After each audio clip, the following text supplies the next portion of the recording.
lanjut trading journey. Aku nggak tahu kalian bakalan sadar apa enggak, tapi sebenarnya hari ini aku lumayan dandan.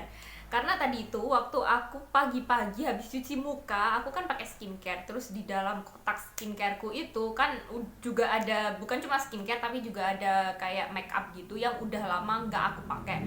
Biasanya aku pakai make up itu kan cuma ketika ada acara kayak mungkin ada kondangan atau pokoknya acara-acara besar yang sebaiknya aku pakai make up meskipun tipis-tipis. Sedangkan kalau aku kayak hariannya atau ketika aku keluar, aku nggak pernah pakai make up. Aku cuma pakai skincare, pakai bedak, terus habis itu pakai lipstick doang. Terus tadi itu ketika aku habis selesai skincarean, aku ngelihat ada face paletteku yang udah lama, cukup lama terbengkalai. Kok tiba-tiba tergelitik pengen pakai gitu loh, karena aku mikir sayang gitu, face paletteku itu kayak masih banyak banget isinya, sedangkan aku pakainya itu jarang-jarang. Kalau aku biarkan terbengkalai gitu aja, ntar lama-lama aku buang karena udah expired gitu sih. Jadi akhirnya aku hari ini pakai makeup meskipun tipis-tipis. Aku pakai bedak, terus habis itu pakai blush on sama pakai eyeshadow. Mungkin nggak bakalan terlalu kelihatan. Selain itu aku pakai maskara tipis doang, karena sebenarnya memang bulu mataku itu panjang tapi cuma lurus doang gitu loh. Jadi aku pakai eyelash curler, terus habis itu pakai maskara tipis banget. Terus udah, sedangkan alis ini adalah alis asli. Aku males bikin alis. Bukan males sih, aku nggak bisa pakai alis karena memang aku ngerasa kalau alisku udah cukup tebal. Jadi aku sampai sekarang nggak belajar untuk bikin alis. Udah, aku ini video bukan mau ngomongin tentang make up. Ini adalah video aku mau ngomongin tentang dua novel yang udah selesai aku baca sekitar 2 mingguan yang lalu. Dua novel ini adalah novel-novel yang masuk dalam Asian Lit Gramedia. Karena kan emang beberapa waktu yang lalu, beberapa video yang lalu aku bilang kalau aku tertarik untuk membaca novel-novel Asian Lit Gramedia lagi. Terus habis itu ketika aku ke Perpus Bung Karno, ternyata ada beberapa novel-novel baru yang untungnya ada beberapa juga yang termasuk Asian Lit Gramedia. Yang pertama itu aku pinjem judulnya Lalu Baton Diserahkan, itu dari Maiko Seo. Terus habis itu ada lagi novel yang judulnya Tangerine Green dari Cho Namju. Jadi aku bakalan membahas dua novel itu. Novel pertama yang aku baca itu judulnya Lalu Baton Diserahkan dari Maiko Seo. Jadi ada beberapa alasan kenapa aku tertarik sama novel ini. Yang pertama memang karena novel ini termasuk dalam series Asian Lit dari Gramedia, yang aku ngerasa kalau Asian Lit Gramedia itu bagusnya dari series ini adalah karena ceritanya itu sebenarnya cerita yang ringan, yang gampang untuk dibaca, bukan yang serius-serius banget, tapi ada pesan moralnya, terus juga ceritanya heartwarming dan mengharukan. Biasanya seperti itu, meskipun ada beberapa yang tidak cukup heartwarming bagiku atau tidak terlalu menarik untukku. Jadi aku tertarik untuk membaca yang ini. Terus habis itu kedua karena covernya yang seperti warna-warna musim gugur yang oranye-oranye kuning gitu. Menurutku itu adalah warna-warna yang hangat, yang nyenengin untuk aku lihat. Terus gambarnya juga cantik. Terus habis itu alasan ketiga kenapa aku tertarik untuk membaca novel ini adalah karena ketika aku membaca blurbnya itu terkesan seperti teka-teki yang misterius, karena di situ dituliskan bahwa ada seorang gadis yang namanya Yuko, Morimiya Yuko, yang ternyata sebelum dia menjadi Morimiya Yuko, selama hidupnya dia udah berganti-ganti nama keluarga atau berganti-ganti nama marga gitu loh. Sebelumnya dia pernah jadi Mito Yuko, terus pernah juga jadi Izumi Gahara Yuko, terus sampai pada akhirnya dia menjadi Morimiya Yuko ketika dia udah SMA. Dan aku penasaran kenapa dia ini bisa berganti-ganti nama marga. Apakah mungkin memang orang tuanya itu yang yang berganti-ganti nama, atau memang ternyata orang tuanya lah yang berganti-ganti, maka akhirnya Yuko ini jadi nama marganya pun berganti-ganti. Karena di situ di blurbnya itu tidak terlalu tergambar jelas kehidupan Yuko sebelumnya. Terus habis itu juga diceritakan bahwa ternyata hidupnya itu dia itu ditinggal oleh ayah kandungnya untuk pergi ke Brasil. Terus dia selama ada di Jepang, kan dia nggak ikut ke Brasil, dia itu awalnya tinggal bersama dengan ibu tirinya. Jadi aku penasaran ibu tirinya itu ibu yang seperti apa sampai pada akhirnya Yuko ini sampai jadi berganti-ganti nama marga. Apakah ibu tirinya itu ibu tiri yang jahat, atau mungkin ibu tirinya ini nikah berkali-kali. Jadi kayak gitu, aku jadi penasaran gitu loh sama ceritanya. Terus akhirnya aku pinjem. Terus ketika aku mulai membaca ceritanya, di awal-awal banget itu belum terlihat jelas apa yang sebenarnya menjadi penyebab alasan kenapa sampai Morinia Yuko ini berganti-ganti nama marga. Cuman diceritakan di awal cerita itu, kehidupan Morinia Yuko itu ketika dia SMA. Ternyata dia itu tinggal bersama dengan seorang ayah yang disebut sebagai Morinia-san. Jadi aku penasaran, kenapa kok awalnya aku penasaran dan aku heran kenapa ayahnya itu dipanggil sama Yuko itu sebagai Morinia-san, bukan sebagai ayah. Terus lama-kelamaan aku baru tahu. Ini di awal aku masih bertanya-tanya karena memang tidak sejelas itu gitu ceritanya. Baru ketika udah mulai agak jauh, aku baru tahu kalau ternyata si Morinia-san ini bukan ayah kandung dari Yuko. Dan aku nggak tahu di mana ibu tirinya, karena memang di blurbnya kan diceritakan bahwa bahwa Yuko ini pada awalnya ditinggal oleh ayahnya ke Brazil, terus tinggal bersama ibu tirinya. Sedangkan si ibu tiri ini ketika awal cerita di awal novel yang aku baca itu tidak tahu keberadaannya di mana. Jadi prosesnya itu agak cukup lama untuk sampai mengetahui apa yang sebenarnya terjadi pada diri Yuko. Terus ketika aku membaca itu, pada awalnya aku cukup tertarik karena si Morinia-san itu, atau si ayah tiri dari Morinia Yuko, atau Yuko aja biar gampang, itu orang yang baik gitu loh. Di dalam cerita ini si Morinia-san ini yang adalah tokoh yang benar-benar membuatku tertarik. Daripada Yuko-nya, aku malah lebih tertarik sama ayahnya atau Morinia-san, karena Morinia-san itu digambarkan sebagai seorang yang sebenarnya masih terlalu muda untuk menjadi ayah dari Yuko. Karena kan memang ayah tiri doang kan. Dia selain terlalu muda, sikapnya itu juga masih kekanak-kanakan gitu loh. Dia nggak tahu apa-apa, tapi sebenarnya dia itu sangat menyayangi Yuko. Dia itu kadang bersikap aneh, tapi anehnya itu karena dia sebenarnya perhatian sama Yuko. Seperti ketika Yuko punya masalah atau dijauhi sama teman-temannya, dia itu membuatkan gyoza tiap hari, tiap malam, karena ingin Yuko ini punya tenaga di pagi harinya atau ketika dia sekolah, biar dia itu kuat menghadapi hari-harinya meskipun dia itu ditinggal sama teman-temannya. Itu sebenarnya aneh, lucu, tapi sebenarnya itu adalah suatu sikap perhatian dari Morinia-san ke Yuko. Sebenarnya Morinia-san ini sayang banget ke Yuko, cuman memang ada rada aneh adalah karena Morinia-san ini terlalu perhatian gitu loh. Aku ngerasa anehnya adalah karena Morinia-san ini adalah ayah tiri, hanya ayah tiri, tapi dia punya perhatian yang cukup berlebih untuk Yuko. Jadi aku kadang ketika aku membaca itu, aku menduganya nanti ternyata Morinia-san itu ternyata jatuh cinta sama Yuko. Aku menduganya seperti itu, cuma dugaan doang sih, karena memang sebenarnya tidak seperti itu, sampai akhir tidak seperti itu. Jadi ini spoiler. BTW aku suka banget sama sikapnya Morinia-san. Terus ketika semakin jauh ke belakang untuk membaca cerita ini, aku pada akhirnya tahu apa yang sebenarnya terjadi pada Yuko. Yuko ini kenapa dia sampai berganti-ganti nama marga, karena ternyata dia itu selama hidupnya memang berganti-ganti wali. Dia udah 4 kali ganti ayah. Ayahnya udah 4 ayah dan 2 ibu. Jadi selama hidupnya itu seperti itu, dia itu berganti-ganti wali. Makanya dia ketika SMA itu dia akhirnya punya nama Morinia-san karena walinya yang berubah-ubah. Terus selain menceritakan tentang kehidupan keluarganya Yuko yang selalu berubah-ubah, di sini juga menceritakan tentang masa sekolahnya dari Yuko, karena ketika itu dia udah SMA dan dia sedang mempersiapkan untuk masuk ke perguruan tinggi. Jadi selain menceritakan kisah tentang kehidupan Yuko bersama dengan teman-temannya dan guru-gurunya dan hubungan sosialnya dia di sekolah dan di rumah, juga menceritakan tentang tentang usaha si Yuko untuk menggapai cita-citanya.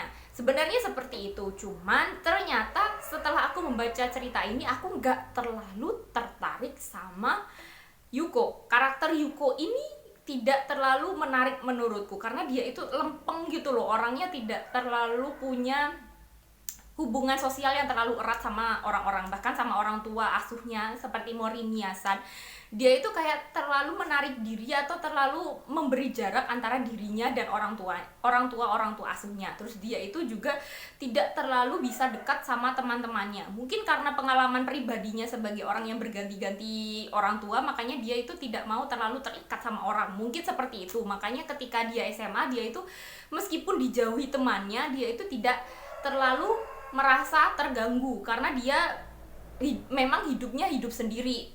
Dia tidak mau terlalu terpengaruhi sama kehadiran orang lain atau kepergian orang lain dari hidupnya. Dan itu bagiku aku tidak terlalu tertarik sama sifatnya seperti itu, kayak terlalu egois gitu loh menurutku. Terus aku juga ngerasa meskipun hidupnya Yuko ini berganti-ganti orang tua asuh, kan seharusnya aku berpikiran bahwa hidupnya Yuko ini sedih gitu loh. Ketika membaca cerita ini, aku maunya aku mendapatkan kisah sedih, terus habis itu heartwarming yang membuat Yuko ini semangat untuk menjalani hidup meskipun dia mengalami hidup yang sulit atau mengalami hidup yang tidak biasa. Aku maunya seperti itu. Tapi ketika aku membaca novel ini, aku tidak mendapatkan sisi heartwarming itu karena entah kenapa bagiku aku tidak menganggap bahwa hidup Yuko itu sedih. Ia sedih karena dia ditinggal orang tuanya, terus sedih karena dia harus tinggal terlunta-lunta dan tidak jelas dengan berbagai jenis macam orang tua. Seharusnya sedih, cuman dia itu digambarkan sebagai orang yang sangat beruntung sebenarnya. Dan beruntungnya ini bagiku cukup tidak masuk akal karena ternyata seluruh orang tua asuh dari Yuko ini sangat baik pada Yuko. Dan ini agak aneh karena baiknya itu baik yang keterlaluan, baik yang tidak masuk akal. Baiknya itu tiba-tiba aja mereka baik meskipun mereka baru kenal, seperti mungkin Bapak Izumi Gahara yang kaya raya, terus Bapak Morimiya Yuko itu, terus habis itu ada juga ibu tirinya itu tiba-tiba aja sangat peduli pada Yuko meskipun mereka baru awal kenal, meskipun mereka tidak ada hubungan darah sama Yuko. Jadi aku ngerasa ini aneh karena seluruh orang tua asuhnya Yuko ini terlalu baik untuk digambarkan. Jadi aku bingung memposisikan perasaanku, apakah aku cukup merasa sedih atau enggak, atau senang ketika aku membaca cerita ini. Aku benar-benar bingung untuk membaca ini. Aku bingung apakah hidup Yuko ini sedih atau enggak. Terus juga ada hal yang membuat aku terganggu, itu adalah karena ada bagian-bagian dari novel ini yang menceritakan tentang musik dan makanan. Karena memang pada dasarnya si Yuko ini diceritakan sebagai seseorang yang sangat mencintai musik, terutama piano dan makanan.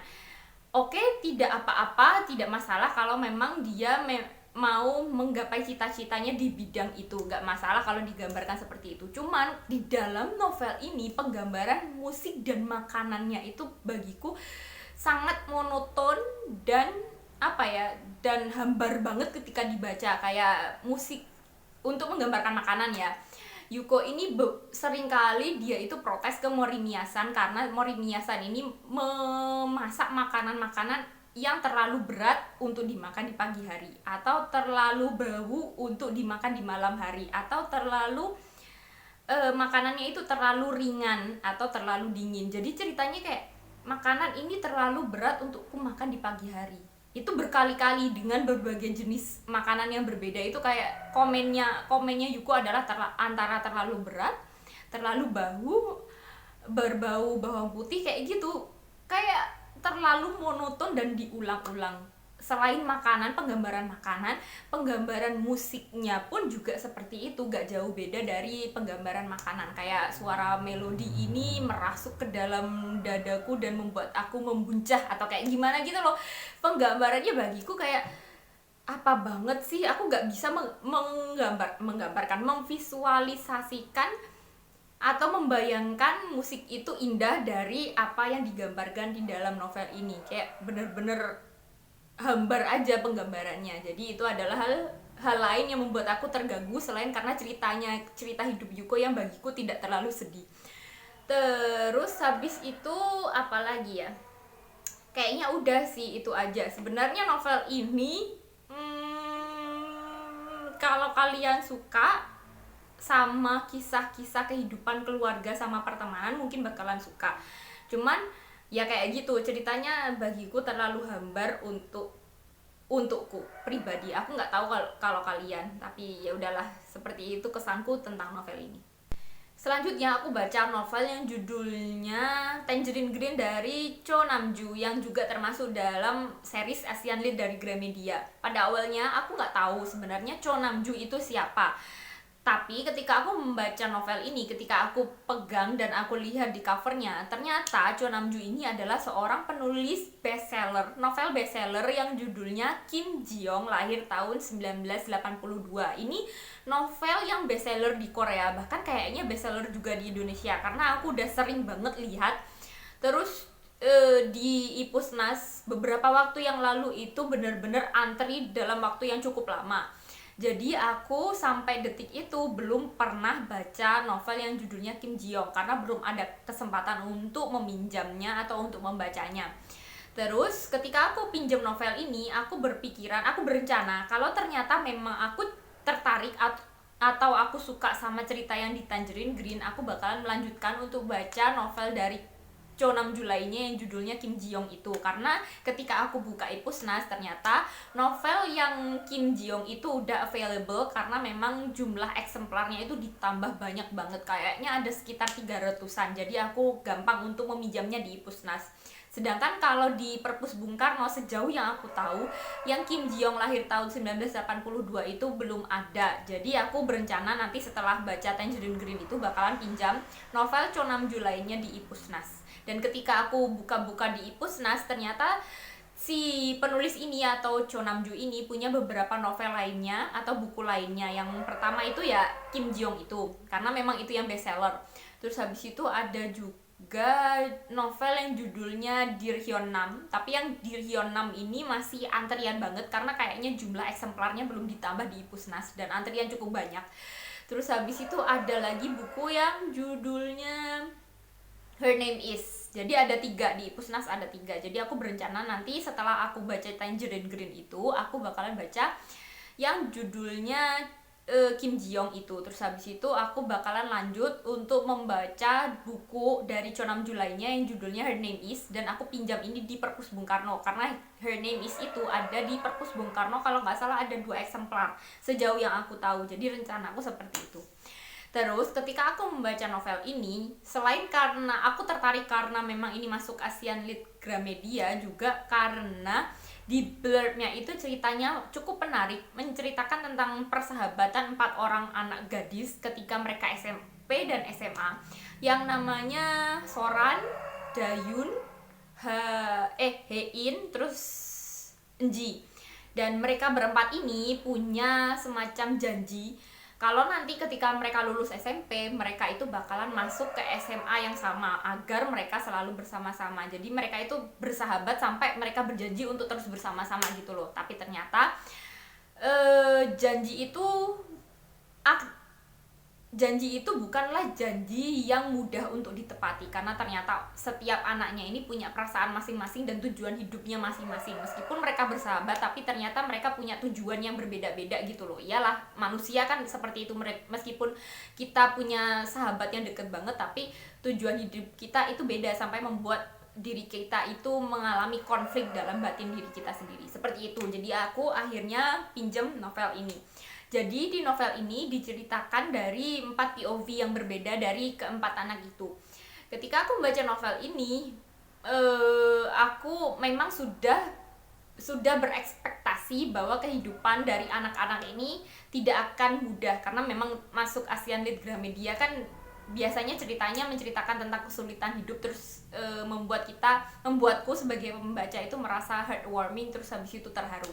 Dan ternyata memang seperti itu. Yang aku baca dari 4 karakter utama ini, mereka itu punya kehidupan, latar belakang keluarga, latar belakang cerita yang punya kesulitannya masing-masing. Seperti Dayun itu dari keluarga yang sederhana, bukan keluarga yang berkecukupan banget, enggak, tapi bukan yang kekurangan.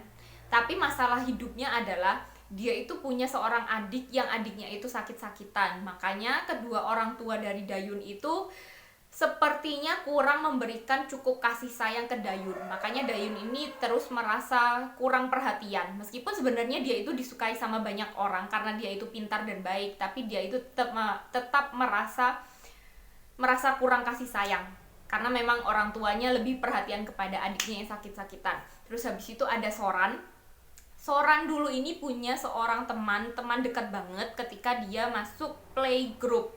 Terus ternyata temannya ini ketika masuk SD itu tiba-tiba pindah sekolah karena ternyata temannya atau si sahabatnya Soran ini dia itu disekolahkan ke sekolah yang lebih bagus, disekolahkan ke sebuah akademi atau tempat les yang lebih bagus daripada Soran. Jadi Soran ini jadi merasa iri pada temannya, sedangkan hidupnya sendiri itu biasa-biasa aja. Dia tidak terlalu pintar, dia juga disekolahkan di sekolah yang biasa-biasa aja. Jadi dia selain merasa iri, dia juga merasa kehilangan temannya. Makanya ketika dia masuk SMP itu, dia selalu merasa curiga dan minder pada teman-temannya. Jadi dia tidak terlalu bisa merasa disayangi atau bisa merasa dekat dengan sahabat-sahabatnya. Terus habis itu ada Hein. Hein ini pada awalnya adalah anak keluarga kaya raya yang tiba-tiba jatuh miskin karena si ayah ini kayak ditipu sama rekan kerjanya, rekan bisnisnya. Terus habis itu Hein ini harus yang pada awalnya dia itu hidup mewah, tiba-tiba dia harus hidup sangat sederhana di rumah sepetak yang benar-benar kecil, dan itu membuat dirinya itu kayak patah gitu loh. Ngerti lah, dari orang yang benar-benar kaya tiba-tiba jatuh miskin itu sedihnya kayak apa. Jadi hidup Hein itu seperti itu, dia perlu menyesuaikan diri dengan kehidupannya yang baru, dengan kondisi finansialnya yang baru. Terus habis itu ada lagi yang terakhir adalah Enji. Enji ini dulu pernah mengalami bullying ketika masa sekolah, ketika dia SD sebelum dia masuk ke SMP, yang benar-benar bullyingnya ini membuat dia itu mengalami masalah mental kayak anxiety dan lain sebagainya kayak gitu. Jadi dia punya masalah mentalnya sendiri dan traumanya yang membuat dia membuat dia itu mengalami kesulitan untuk menjalani kehidupannya. Jadi seperti itu. Sebenarnya keempat anak ini mereka itu punya masalahnya masing-masing. Terus ketika mereka masuk SMP pada awalnya mereka tidak terlalu dekat. Bahkan ada beberapa itu yang saling tidak menyukai gitu loh, karena melihat yang satunya itu selalu cemberut, yang satunya itu selalu sinis kayak gitu. Cuman lama-kelamaan karena mereka itu masuk ke dalam satu klub yang sama atau ekstrakurikuler yang sama, akhirnya mereka menjadi dekat. Meskipun memang di dalam hati mereka masih tetap ada rasa jengkelnya masing-masing, tapi mereka cukup bisa berinteraksi dengan baik sampai bisa disebut dengan sahabat. Meskipun di dalam hati tetap ada rasa jengkelnya, ada rasa dongkolnya juga sih. Terus pada suatu hari mereka punya janji untuk masuk SMA yang sama. Dan ternyata janji itu adalah janji yang sulit untuk ditepati karena karena ada beberapa anak yang diharapkan dari orang tuanya untuk punya sekolah yang lebih bagus atau di luar kota. Terus habis itu ada juga anak yang direkomendasikan oleh sekolahnya untuk sekolah di sebuah sekolah khusus jurusan bahasa Inggris, karena si anak ini adalah seorang anak yang cerdas dalam masalah berbahasa Inggris dan masalah bahasa asing lainnya. Masalahnya itu dimulai dari situ. Nggak dimulai dari situ juga sih. Selain karena kesulitan mereka untuk menepati janji itu, ternyata ada juga flashback lagi ketika mereka itu mulai ketika mereka belum benar-benar dekat. Ternyata ada kayak semacam pertengkaran, ada selisih pendapat kayak gitu. Terus ketika aku membaca novel ini, aku tertarik gitu loh, karena ini menceritakan tentang kisah remaja ketika kita atau si tokohnya ini mulai belajar untuk bersosialisasi dengan baik, belajar untuk bisa dekat dengan orang lain, belajar untuk bisa melihat kehidupan dari perspektifnya orang lain atau terutama dari teman dekatnya. Ketika membaca ini, aku jadi kayak flashback ketika aku masih SMP dan SMA dulu ketika aku remaja. Dan kurasa memang seperti itulah kehidupan remajaku dulu. Aku punya teman, aku punya sahabat yang sangat dekat banget, yang sampai kayak tidak terpisahkan. Tapi sebenarnya ada saat-saat dimana aku merasa jengkel, merasa iri, merasa dengki, merasa tidak cocok sama orang ini. Tapi di luarnya pun aku tetap masih bisa berteman dengan orang ini. Ya nggak sih, kita biasanya ketika SMP, SMA atau ketika masa remaja itu kan seperti itu. Kita punya teman deket yang hampir tidak terpisahkan, tapi sebenarnya kita masih perlu belajar untuk bisa menerima orang lain dengan segala bentuk kekurangan dan kelebihannya.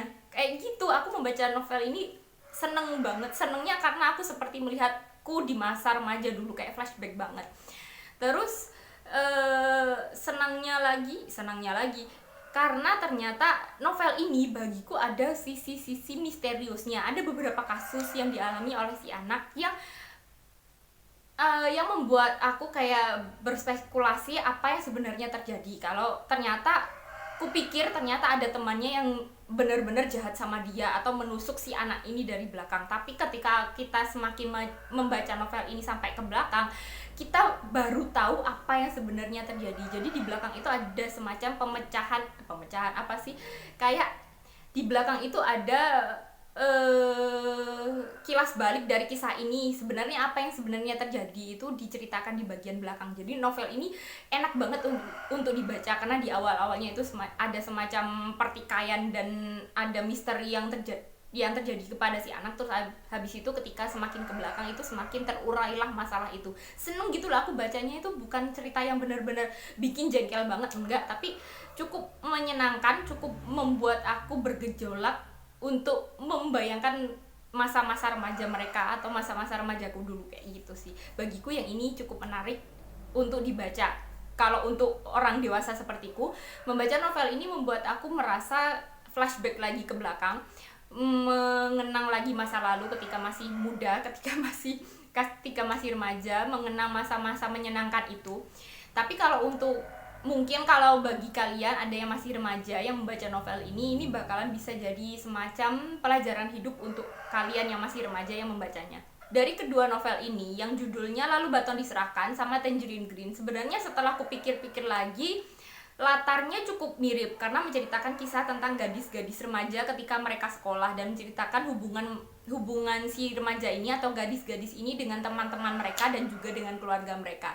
Cuman dari kedua novel ini aku lebih suka sama novel yang Tangerine Green karena yang Tangerine Green ini lebih menyenangkan, lebih banyak emosi yang ditimbulkan daripada novel yang Lalu Baton Diserahkan. Karena memang si Yuko yang ada di Lalu Baton Diserahkan ini bagiku terlalu datar. Terus ceritanya juga aku bingung memposisikan apakah aku senang atau sedih atau ataukah aku terharu sama ceritanya Yuko. Kalau yang ceritanya yang Tangerine Green itu lebih banyak naik turunnya gitu loh emosiku ketika aku membaca ini. Meskipun emosi yang ditimbulkan ketika membaca ini juga nggak terlalu naik atau terlalu turun banget, tapi cukup mengasihkan untuk dibaca. Dan juga novel yang Tangerine Green ini membuat aku lebih banyak flashback lagi ke masa-masa ketika aku remaja dan itu menyenangkan bagiku. Jadi sekian, terima kasih udah nonton, see you next time, goodbye.